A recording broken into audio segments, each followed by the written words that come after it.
अस्सलाम वालेकुम नाजरीन इकराम, रोशनी लाइट चैनल की तरफ से आप सबको खुशामदीद। नाजरीन इकराम, मेरी आज की वीडियो कुरैश उस्मान के बारे में है, जिसमें हम बात करेंगे कि कुरैश उस्मान के सेट से दो तस्वीर आई हैं और उनमें से एक तस्वीर में एक बूढ़ा सा आदमी सोफिया और बाला के साथ है और दूसरी तस्वीर में अलाउद्दीन के साथ है। तो ये बूढ़ा शख्स कौन है, इस बारे में जानेंगे, क्योंकि नाजरीन इकराम आने वाली किस्त में एक अहम किरदार अदा करने जा रहा है जिसका ताल्लुक हलीमा से होगा। और कुरैश उस्मान की आने वाली किस्तों में दो टर्किश अदाकारों को शामिल करने की खबर अपनी पिछली वीडियो में मैंने आप लोगों को दी थी, तो इनके बारे में कंफर्म न्यूज आ गई है कि ये अदाकार कौन से किरदार प्ले करने जा रहे हैं। इसके अलावा आप लोग कई बार मुझसे ये सवाल पूछते हैं कि मलहून खातून इस सीरीज में आएंगी या नहीं, तो इस बारे में मलहून खातून ने अपने इंस्टाग्राम अकाउंट पर खुद से बता दिया है।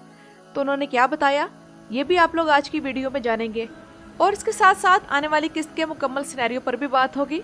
तो आइए चलते हैं आज की वीडियो की तरफ। और चूंकि आज 3 मार्च है, तो कुरैश उस्मान के हवाले से मैं एक ज़बरदस्त किस्म की मेमोरी आप लोगों से शेयर करना चाहूँगी। वो ये है कि आज से ठीक 5 साल पहले 3 मार्च 2020 को कुरैश उस्मान सीरीज़ का ये सबसे ज़्यादा ड्रामेटिक ट्रेलर हमारे लिए रिलीज़ किया गया था, जिसमें मोहम्मद बोज़दैग ने हमें ठीक ठाक तरीके से बेवकूफ़ बनाने की कोशिश की और कामयाब रहे, क्योंकि इस ट्रेलर के एक सीन में उस्मान गाजी के कंधे पर एक हाथ था और तब सबने यही सोचा था कि ये हाथ अर्तुगरुल गाजी का है। और शायद आप लोगों को याद हो कि उस वक्त हम लोग कितने खुश थे, क्योंकि हम एंगन आल्तान की अर्तुगरुल के किरदार में वापसी का इंतजार कर रहे थे। लेकिन अफसोस कि ये हाथ वाला सीन एक ख्वाब निकला, और मुझे यकीन है कि उस वक्त अक्सर लोगों ने मोहम्मद बोज़दैग को बुरा भला भी कहा होगा। और फिर इस ट्रेलर के चंद माह बाद मोहम्मद बोज़दैग ने तब हमारी सारी उम्मीदें तोड़ दी थी, जब एक लाइव ब्रॉडकास्ट में वो आए और उन्होंने कहा कि अर्तुगरुल की वापसी नहीं होगी, और अर्तुगरुल बे से मुराद उनकी एंगन आल्तान था। और वैसे उस वक्त ये अफवाह फैली हुई थी कि जिहान उनाल नामी टर्किश अदाकार ने इस सीरीज को अर्तुगरुल के रोल में ज्वाइन कर लिया है। तो बहरहाल मोहम्मद बोज़दैग की एक जहानत से भरपूर प्रमोशन थी, लेकिन अब वही मोहम्मद बोज़दैग 2 ट्रेलर्स में पूरी किस्त हमारे सामने खोल कर रख देते हैं और हमारे लिए कुछ भी सरप्राइज नहीं रहता। तो बहरहाल ये एक मेमोरी थी जो मैंने आप लोगों से शेयर की। और इसके बाद अब बात करते हैं उस बूढ़े की, जिसकी तस्वीर कुरैश उस्मान के सेट से रिलीज हुई है। तो नाज़रीन इकराम, जैसा कि कहानी अब इस तरफ जा रही है कि जो लड़की सोफिया के साथ है वो असल में कौन है, पोइना या कोई और। तो आखिरी सीन में उस्मान बे और बाला खातून के चेहरे और बातों से तो यही लगा कि वो कोई ऐसी लड़की है जिसे उस्मान बे और बाला जानते हैं। तो पहला ख्याल तो जहन में यही आता है कि वो लड़की मरियम ही होगी। लेकिन अगर वो लड़की मरियम ना निकली, और शायद यही अंदाजा हम में से अक्सर लोगों का होगा, क्योंकि जहाँ तक वो सीन देखकर मुझे अंदाजा हुआ है तो उस लड़की के बाल काले हैं, जबकि मरियम के बाल तो लाल हैं। और वैसे सोफिया ने तमाम राजों से पर्दा उठा दिया, लेकिन अब तक ये राज नहीं बताया कि उसने पोइना के बाल ब्राउन से लाल कैसे किए। तो बहरहाल पोइना सोफिया का ट्रम्प कार्ड है, वो उसे ऐसे नहीं दे सकती। तो अब आने वाली किस्त का सिनेरियो कुछ यूँ होगा कि अगली किस्त में उस्मान बे बाला खातून को रेस्क्यू करेंगे और पोइना का मामला फिर से 2-3 किस्तें ले लेगा, और उस्मान बे कबीले में वापस आकर हलीमा को तलाश करने की प्लानिंग शुरू कर देंगे। जबकि दूसरी तरफ उस्मान बे अब मरियम पर शक करना शुरू कर देंगे, जो कि हमेशा मुश्किल वक्त में उन्हीं के इर्द गिर्द नजर आ जाती है, खास तौर पर जब मामला सोफिया के बारे में हो। और वो शायद इसी बारे में सोचना शुरू कर देंगे कि हो सकता है कि मरियम का ताल्लुक सोफिया के साथ हो, क्योंकि ये बात तो मदाहों को भी खटक रही थी कि उस्मान बे इंतहाई ज़हीन शख्स दिखाए गए हैं, लेकिन उन्होंने एक बार भी नोट नहीं किया कि बाज़ंतीनी पनाहगाहों, कलों और फौजी चौकियों के करीब मरियम कैसे पहुंच जाती है और उन्हें नजर आ जाती है। इसके अलावा मरियम काई कबीले से निकलकर इतने लंबे लंबे टाइम के लिए क्यों गायब हो जाती है, और सबसे बड़ी बात यह कि उसके पीछे कोई भी परेशान नहीं होता सिवाय अब की बार गोंजा के। लगता है कि काई लोगों के ब्रेन सेल्स उलगान की तरफ ट्रांसफर हुए हैं और उस्मान बे का अभी तक जहन काम नहीं कर रहा। लेकिन अब अगर वो लड़की मरियम ना निकली तो अब उस्मान बे मरियम पर शक करना शुरू कर देंगे, और शायद इसी दौरान वो शीशी भी अलाउद्दीन के कब्जे में आ जाए और अलाउद्दीन उस शीशी की दवाई पर तहकीक शुरू कर देगा, और वो ये मालूम करने की कोशिश करेंगे कि ये दवाई किसने तैयार की है। और नाज़रीन इकराम, इसके बाद जो आने वाले वाक़यात होंगे उनमें होलोफेरा का किरदार इंतहाई अहम होगा। वो इस तरह कि जैसा कि अगले किस्त के ट्रेलर में हमने बाला, अलाउद्दीन और गोंचा और होलोफेरा को देखा है, तो यहाँ मेरा अंदाज़ा ये है कि होलोफेरा हम जानते हैं कि बाज़ंतीनी है, तो हो सकता है कि वो इस दवाई के बारे में बताएगी कि इसे तो एक ही शख्स तैयार कर सकता है, जो वो बूढ़ा है। और नाज़रीन इकराम, ये बूढ़ा सोफिया के वालिद यानीस का उस्ताद होगा, जिसका नाम मार्टिन है।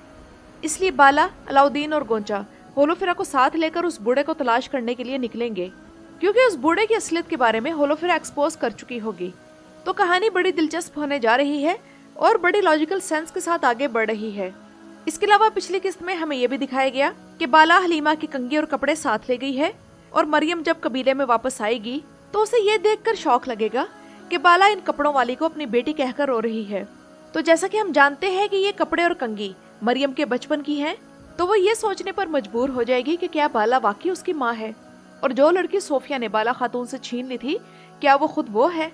और हो सकता है कि ये लिबास और कंघी शायद इसकी कोई खोई हुई याद वापस ले आए। और अब आ जाते हैं नाज़रीन इकराम उन दो नए तुर्क अदाकारों की तरफ। तो दिल थाम लें क्योंकि ये दोनों किरदार कोई और नहीं बल्कि मंगोल होंगे और या तो ये उलुगान की बीवी और बेटा होंगे या फिर इल्खानी सल्तनत से ताल्लुक रखने वाले कोई मंगोल माँ बेटा। और कहा जा रहा है कि इनकी एंट्री एपिसोड 184 में होगी। जब उस्मान बे जंगल में मंगोल पर अटैक करेंगे तो ये दोनों माँ बेटा भी उनमें शामिल होंगे।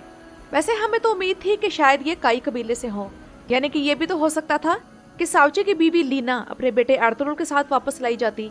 या फिर शायद आप लोगों को याद होगा कि दुंदार का एक बेटा हैदर भी था, तो ये उसकी बीवी और बेटा भी हो सकते थे, यानी कि दुंदार का पोता। या फिर इसे गुंदूज की बीवी और उसका बेटा आयदुगदु भी बनाया जा सकता था, क्योंकि उस्मान बे की फैमिली से अभी काफी किरदार आने रहते हैं। लेकिन ये तो निकले मंगोल। और आज की इस वीडियो में बेगम खातून पर बात करना चाहूंगी कि जिस किस्म का इसका रवैया जा रहा है तो इसे तो उस्मान के हाथों ही कत्ल होना चाहिए, ना कि बाला खातून के। क्योंकि हम इसका तब का चेहरा और इसके एक्सप्रेशंस देखना चाहते हैं जब वो शख्स जिसके बारे में इसका दावा है कि वो इसे पसंद करती है और उसकी बीवी बनने के ख्वाब देख रही थी और इसे गलत नीयत के साथ उसके कबीले में आई, तो वही शख्स उसे हलाक करे। और बेशक यूसुफ की बहन गद्दार है, लेकिन यूसुफ ने साबित किया कि उसकी वफादारी आखिरी हद तक उस्मान बे के साथ है। यूसुफ जिस तरह घेर कर बेगम को लाया वो एक जुर्रतमंदाना कदम था, लेकिन अफसोस के इल्बाए अलर्ट था और उसने हिफाजती तदाबीर कर रखी थी और उसने उस्मान बे का प्लान नाकाम बना दिया। और नाज़रीन इकराम, अब आते हैं मलहून खातून की खबर की तरफ। तो यिल्दीज़ चागरी, जिन्होंने कुर्रश उस्मान में मलहून खातून का किरदार अदा किया था, इनके इंस्टाग्राम अकाउंट पर एक शख्स ने कमेंट किया कि क्या आप दोबारा कुर्रश उस्मान में आएंगी, हम मलहून खातून को मिस कर रहे हैं। तो यिल्दीज़ ने उसी कमेंट के नीचे जवाब दिया कि ये सवाल बहुत बार पूछा जा चुका है और मैं ये पहले भी लिख चुकी हूँ और अब दोबारा लिख रही हूँ कि मुझे यकीन है कि उस ड्रामे में मेरी कहानी ख़त्म हो गई है, तो मेरी तरफ से इनकार है और इसलिए मैं वापस नहीं आऊँगी। तो नाज़रीन इकराम, मलहून खातून के इस जवाब के बाद अब ये चैप्टर शायद क्लोज कर देना चाहिए कि वो कुर्रश उस्मान में वापस आएगी या नहीं, क्योंकि उनकी बेटी अभी छोटी है और स्क्रिप्ट में फ़िलहाल अभी उनकी जगह नहीं। हो सकता है कि मुस्तकबिल में सोफिया की तरह वो भी अपना फैसला बदल ले, लेकिन अभी ऐसी कोई सूरत नहीं नज़र आती। तो नाज़रीन इकराम, ये तो थी मेरी आज की वीडियो। अपनी राय का इजहार कमेंट्स में ज़रूर कीजिएगा। मेरे चैनल पर आने का शुक्रिया।